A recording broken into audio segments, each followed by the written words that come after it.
Price Lord. இயேசுவின் நாமத்தினால் உங்களை யாவரும் வாழ்த்துகிறேன். இந்த நாள் கூட இந்த புதிய மாதத்துல உங்களை சந்திக்க கற்றுக் கொடுத்த இந்த கிருபைக்காக நான் தேவனுக்கு நன்றி செலுத்துகிறேன். இந்த மாதம் உங்களுக்கு ஆசீர்வாதமாக இருப்பதாக. ஆமென். இந்த நாள் கூட தேவன் இந்த மாதம் நம்ம கொடுத்த வாக்குத்தத்தத்தை நான் உங்களுக்காக வாசித்து நான் ஜெபிக்க போகிறேன். இந்த மாதத்துல தேவன் கொடுத்த வாக்குத்தத்தம் ஆதியாகமம் 12ஆம் அதிகாரத்துல 3ஆம் வசனம், ஜெனிசிஸ் சாப்டர் 12:3. அந்த கீழே சொல்லப்பட்டிருக்கிறது, பூமியில் உள்ள வம்சங்கள் எல்லாம் உங்களுக்குள் ஆசீர்வதிக்கப்படும். ஆமென். ஆண்டு சொல்றாரு, இந்த பூமியில் உள்ள வம்சங்கள் எல்லாம் உங்களுக்குள், அதாவது உங்க மூலியமா ஆசீர்வதிக்கப்படும். ஆமென்.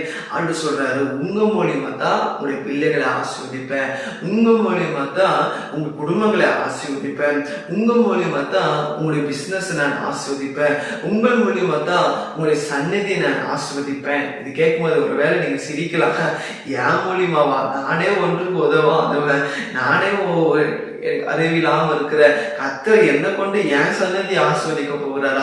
கர்த்தர் என்ன கொண்டு என் பிள்ளைகளை ஆஸ்வதிக்க போறாரா? நானே ஒண்ணுக்கு யூஸ் இல்லாம இருக்கிற நீங்க வரன்னு அப்படிங்க கேட்கலாம். ஆண்டு சொல்றாரு, இந்த மாதம் அவர் உங்களை கொண்டு தான் உங்க பிள்ளைகளை ஆஸ்வதிக்க போகிறார், உங்களை கொண்டு தான் உங்கள் குடும்பங்களை கர்த்தர் ஆஸ்வதிக்க போகிறார் போல.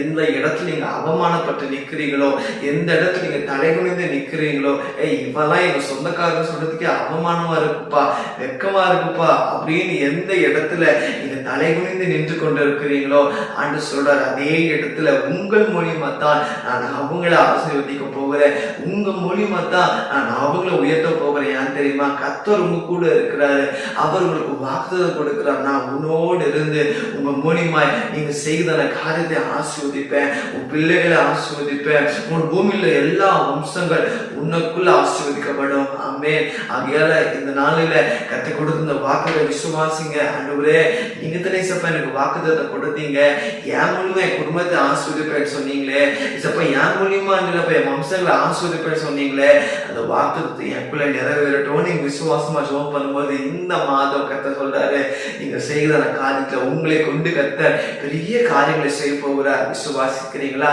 நம்பி கொண்டு ஜெபிக்கலாமா? ஆண்டவரே, இது ஒரு நல்ல வேலைக்காக நன்றியோட துதிக்கிற இசப்பா. இந்த மாதங்கள் கொடுத்த வாக்குத்தத்தின்படி நன்றி இசப்பா. பூமியில் உள்ள எல்லா வம்சங்கள் உனக்குள் ஆசீர்வதிக்கப்படும் வார்த்தையின்படி இந்த வார்த்தையை நம்பி செபிக்கிற ஆண்டவரே, ஒவ்வொரு பிள்ளைங்க வாழ்க்கையில அற்புதம் செய்யபடியாக செபிக்கிற ஆண்டவரே. எந்த இடத்துல ஆண்டவரே யாருக்கு முன்னாடி இசப்பா வெக்கப்பட்டு அவமானப்பட்டு நின்று கொண்டு இருக்கிறார்களோ, அதே ஜனங்க மத்தியில, அதே ஜாதிகள் மத்தியில ஆண்டவரே அப்பா சுதப்ப இவங்க மூலியமா அவங்களுடைய தலைகள் கிருபை செய்வீராக. நீங்க தானே வாக்கு கொடுத்தீங்க இசப்பா, உங்க மூலியமா வம்சங்கள் ஆஸ்வதிக்கப்படும் என்று.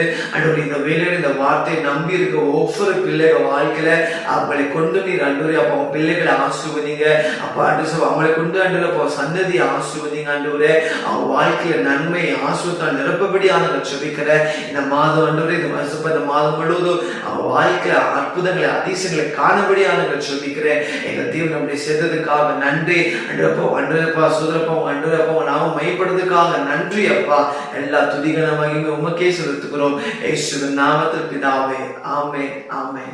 God bless you.